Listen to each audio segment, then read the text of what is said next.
অতিরিক্ত টেনশন করার লোকেদের জন্য একটি গুরুত্বপূর্ণ পোস্ট। প্রতিদিনের অতিরিক্ত টেনশন আসলে এক ধরনের বিষ। এটা আপনাকে ধীরে ধীরে দুর্বল করে দিচ্ছে, কেড়ে নিচ্ছে মানসিক শান্তি, নষ্ট করছে আপনার শরীর আর সম্পর্ক।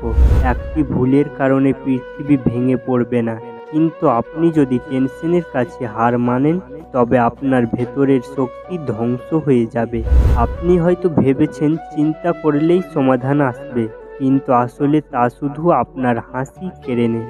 আপনার এই দুশ্চিন্তা কেবল আপনাকে নয়, আশেপাশের মানুষকেও অন্ধকারে ঠেলে দেয়।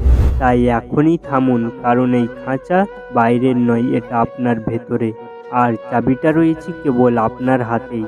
দুশ্চিন্তা থেকে মুক্তির 5টি শক্তিশালী পথ। 1. সবকিছু নিয়ন্ত্রণের চেষ্টা ছেড়ে দিন। আপনি ভবিষ্যৎ, মানুষ বা পরিস্থিতি সব নিয়ন্ত্রণ করতে পারবেন না। যেগুলো আপনার হাতে নেই সেগুলো মেনে নিন, দেখবেন অর্ধেক দুশ্চিন্তা উধাও হয়ে গেছে। 2. টেনশন এক মরীচিকা, এটা আপনাকে দোলায় কিন্তু কোথাও নিয়ে যায় না। টেনশন শক্তি খায়, শক্তি নষ্ট করে। তাই হাসুন, গান শুনুন, বন্ধুদের সাথে সময় কাটান, এটাই আসল ওষুধ। 3. ধৈর্যের শক্তি গ্রহণ করুন। জীবন কোনো সিনেমা নয় যেখানে এক মুহূর্তে সব বদলে যাবে। সময় লাগবে, কিন্তু একদিন সব ঠিক হয়ে যাবে। রাত যত অন্ধকার হয় সকাল তত কাছে আসে। 4. নিজেকে ক্ষমা করতে শিখুন। অন্যকে ক্ষমা করেন কিন্তু নিজেকে নয়। কেন? নিজেকে ভালোবাসুন, সময় দিন, ভুল করলে আবার উঠে দাঁড়ান। আপনার সবচেয়ে বড় সহায়ক আপনি নিজেই। 5. নিজের প্রতিক্রিয়া নিয়ন্ত্রণ করুন।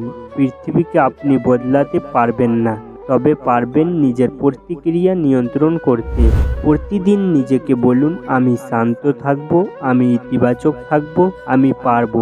এই বিশ্বাসই আপনার ভেতরের দুশ্চিন্তাকে শিকল পরিয়ে দেবে। ভিডিওটি ভালো লাগলে লাইক, কমেন্ট করবেন এবং সাবস্ক্রাইব করে আমাদের পাশেই থাকুন।